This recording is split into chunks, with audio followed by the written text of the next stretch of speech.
आप तमाम दोस्तों को याद होगा कि कुछ दिन पहले मैंने खाग बिजली रिसीविंग स्टेशन के हवाले से बात की थी और एडब्ल्यू बीरवा मोहतरम बशीर साहब से दरख्वास्त की थी कि पोशकर फीटर अक्सर शाम के टाइम बिजली लोगों को शेड्यूल के मुताबिक नहीं दे रहा है। तो इस बात का नोटिस लेते हुए बशीर साहब ने आज हमारे इस इलाके का विज़िट किया और हमसे मुकम्मल जानकारी हासिल करने की कोशिश की। मैं तहे दिल से बशीर साहब का और इम्तियाज़ साहब का शुक्रिया अदा करता हूं कि ये अपनी पूरी टीम के साथ आज दिन भर यहाँ पर रहे और हमसे मुकम्मल जानकारी हासिल करने की कोशिश की और हमें यकीन दिलाया कि इंशाल्लाह आने वाले दिनों में बिजली में बेहतरी देखने को मिलेगी।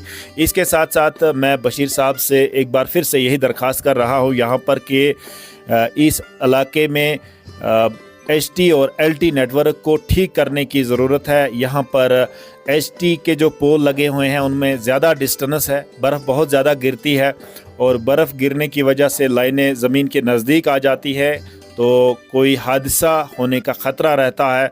तो बशीर साहब ने हमें यकीन दिलाया कि आने वाले कुछ ही महीनों में हम यहाँ पर एलटी और एचटी नेटवर्क को ठीक करेंगे। जैसे कि मैंने बशीर साहब से अर्ज़ किया कि यहाँ पर हमारी कुछ बस्तियाँ ऐसी हैं जिनमें अभी भी खारदार तार लगी हुई है, कुछ महल्ले ऐसे हैं जहाँ पर बिल्कुल एलटी नेटवर्क नहीं है, वहाँ पर तारे लगाने की ज़रूरत है। जैसे मेरे पीछे आप देख रहे हैं ये पूरा जो नेटवर्क है ये ज़मीन के नज़दीक है। तो बशीर साहब ने यकीन दिलाया कि इंशाल्लाह आने वाले दिनों में हम ज़रूर इस पर काम करेंगे और इस इलाके के एचटी और एलटी नेटवर्क को ठीक करेंगे। हम उम्मीद रखते हैं बशीर साहब से कि इंशाल्लाह ये ज़रूर गौर फरमाएंगे और इस पे काम करने की ज़रूरत है ताकि इस इलाके के जितने भी मसाइल हैं बिजली के रिलेटेड वो हमारे हल हो जाए। कौन कौन महल्ले हैं यहाँ पे? सर हमारा जैसे कि इस वक्त हम कीना वाली में मौजूद हैं, इसका नाम कीना वाली है।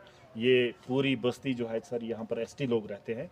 तो इसके अलावा यहाँ पर जैसे मीर महल्ला है, तंत्रे महल्ला है, बिट महल्ला है, वानी महल्ला है, ये टोटल 14 महल्ले हैं सर गोगल डारा। ठीक जी जी। तो यहाँ पर सर यही मसला है जो आपने खुद भी देखा है कि यहाँ पर एनएचपीसी ने 3 महल्ले सर किए थे पहले एनएचपीसी वालों ने, लेकिन उसमें कोताही ये रह गई थी कि उन्होंने जब यहाँ पर जो उन्होंने पोल लगाए उनमें डिस्टेंस ज़्यादा रही तो उसकी वजह से जो हमारा एचटी है सर वो बहुत सारी जगहों पे डाउन हो चुका है, जहाँ पर हमें एक खदशा रहता है क्योंकि यहाँ पर सर ज़्यादातर मक्की की फसल होती है। तो उस वजह से जब वो मक्की लंबी हो जाती है तो वो ऊपर से तारों के साथ टकराती है, तो कोई ऐसा मामला ना पेश आ जाए खुदा न खास्ता, इसलिए हम आज आपके शुक्रगुजार हैं। आपने खुद भी देखा जैसे ये वाला एरिया आप देख रहे हैं, यहाँ से ये एचटी जो है वहाँ से ऊपर आ रहा है, तो इसमें भी ये प्रॉब्लम है बहुत सारी जगहों पे। तो उसके अलावा बिजली का शेड्यूल सर आपको पता ही है, शाम के टाइम बिजली बहुत कम रहती है, तो उस पर भी आप प्लीज़ तवज्जो देंगे। तो हम एक बार फिर से आपका और इम्तियाज़ साहब का तहे दिल से शुक्रिया अदा करते हैं। उम्मीद रखते हैं कि आप आइंदा भी हमारे साथ जुड़े रहेंगे।